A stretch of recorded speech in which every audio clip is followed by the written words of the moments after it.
Perikatan Nasional retained the Sungai Bakap state seat with an increased majority and vote share last Saturday as lower turnout hit Pakatan Harapan hard. PN touted its victory as a rejection by Malaysians, including the non-Malays, of the PH-led Madani government. In an interview with KiniTV, former DAP MP Kian Ming observed that the result in Sungai Bakap was as expected, following the trend of post-GE15 by-elections, where the incumbent party retained the seat. However, pointed out that the result highlighted another potentially concerning factor that contributed to PH losing its voter support. Unlike the Kuala Kubu by-election, where the decline in the Chinese or the non-Malay turnout was not as big as the decline in the Malay turnout, in the case of Sungai Bakap, the decline in the Malay turnout was relatively small, estimated it at about 2 to 3%. But the decline in the non-Malay turnout was very significant, at about, I estimated it at more than 25%. And that shows to me a warning signal to Pakatan Harapan and perhaps to Umno as well, that even if, let's say, the non-Malay voters don't feel that there are alternatives in the political landscape, there is one alternative for them, which is not to turn out to vote rather than to come out to vote for PN. According to Penang Chief Minister Chow Kon Yeow, Chinese voter turnout was at an estimated 49%, a drop of 13% from last year's state polls, while the turnout for Indian voters remained unchanged. Meanwhile, UMNO veteran Mustafa Yaakob claimed that DAP did not do enough to mobilise Chinese voters for this by-election.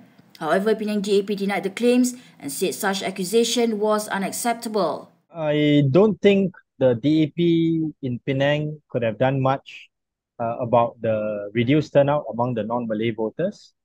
I think, like I said before, a lot of these protest votes are driven by national sentiments and national factors rather than state-level issues. If, let's say, PH cannot get its act together with regards to the national narrative, then the danger would be that approaching the next general election, we may see this trend being something that happens not just at by-elections, but possibly also at a national election where the non-Malay turnout would drop much more, would drop to a worrying degree, such that some parties in the PH would lose the seats that they won in the previous general election. Earlier, UMNO Youth Chief Dr. Muhammad Akmal Saleh took a swipe at Rafizi Ramli, suggesting that the PKR Deputy President's perceived condescending attitude during the campaign might have contributed to PH's loss in Sungai Bakap. Ong, who is also the former Deputy Minister of International Trade and Industries, appears to echo this sentiment. There's also, I think, lack of confidence in perhaps the leadership of some of the parties and the leaders within this Madani government. So in the context of the Sungai Bakap by-election, I do think that the statements that were said by Rafizi Ramli, the Deputy President of PKR, did cause PH to lose support in certain areas.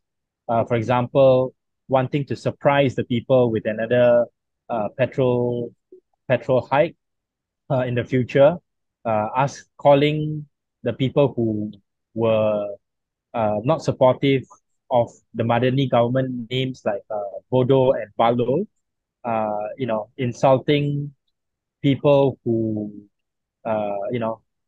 had concerns about certain government policies by saying that they don't understand English or that they should protest in front of his cat.